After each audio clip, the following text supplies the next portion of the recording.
हर साल 15 अगस्त को जब प्रधानमंत्री लाल किले की प्राचीर से भाषण देते हैं तो देश और देश के लोग उम्मीदों से भर जाते हैं। वादे बड़े बड़े किए जाते हैं। कभी किसानों की आय दोगुनी करने का वादा, कभी गंगा को साफ करने का वादा, तो कभी करोड़ों रोजगार का वादा। लेकिन आज जो सबसे बड़ा सवाल है वो यही है कि उन वादों का आखिर हुआ क्या। आज हम उन्हीं वादों पर बात करेंगे और देखेंगे क्या सच में वो वादे पूरे हुए या सिर्फ जुमले बनकर रह गए हैं।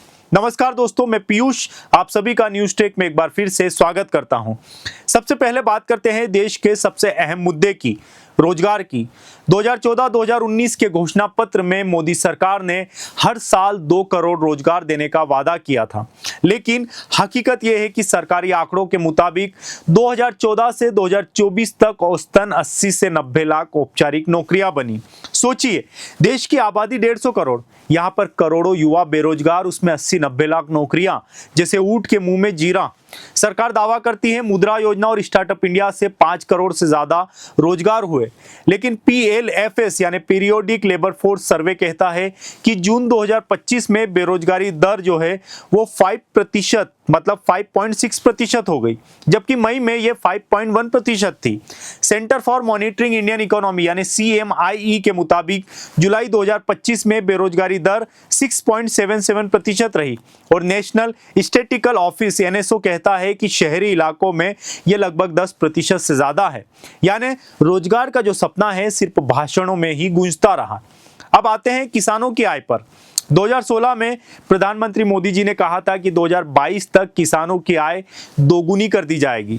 NABARD के सर्वे के अनुसार 2015-16 में किसानों की औसतन जो मासिक आय थी वो करीब 8,000 रुपए थी।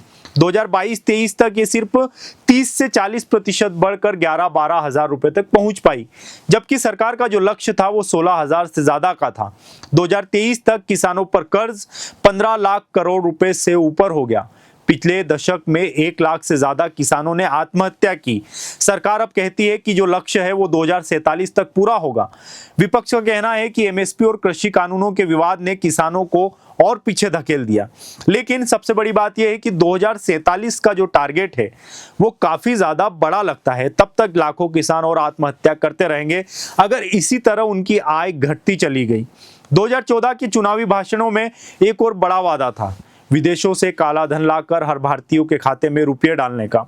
लोगों ने इसे सुनकर तालियां बजाई, लेकिन आज तक किसी के खाते में 1 रुपया नहीं आया। खुद BJP अध्यक्ष अमित शाह ने इसे चुनावी जुमला कहा था। 2016 की नोटबंदी के वक्त उम्मीद थी कि काला धन बाहर आएगा, लेकिन RBI की रिपोर्ट कहती है कि 99.3% जो पुराने नोट है वो बैंकों में वापस आ गए। RTI में जब सवाल पूछा गया तो PMO ने जवाब दिया कि ऐसा कोई वादा आधिकारिक रूप से किया ही नहीं गया था। हाँ, ED और PMLA की कार्रवाई में सरकार ने 1 लाख करोड़ रुपए की संपत्ति जब्त की, लेकिन उससे आम आदमी को क्या? उससे आम आदमी को कुछ भी नहीं मिला। फिर था गंगा सफाई का वादा। मोदी जी ने कहा था कि 2019 तक गंगा पूरी तरह साफ कर दी जाएगी। नमामि गंगे कार्यक्रम पर 30,000 करोड़ रुपए से ज्यादा खर्च हुए, लेकिन PRS यानी कि लेजिस्लेटिव रिसर्च की रिपोर्ट बताती कि 2024-25 तक केवल 69% फंड का उपयोग हुआ। नेशनल ग्रीन ट्रिब्यूनल यानी NGT कहता है कि 961 प्रदूषण फैलाने वाले उद्योगों में से 110 अभी भी नियमों का पालन नहीं कर रहे हैं। ORF यानी ऑब्जर्वर रिसर्च फाउंडेशन का कहना है कि अब लक्ष्य 2030 तक टल गया है। साफ शब्दों में कहे तो गंगा आज भी वैसी की वैसी है, यानी कि मैली है। और आखिर में बात करते हैं स्मार्ट सिटी मिशन की। 2015 में ऐलान हुआ कि देश में 100 स्मार्ट शहर बनाए जाएंगे। 2025 तक इसमें 1.53 लाख करोड़ रुपए से ज्यादा खर्च हो चुके हैं।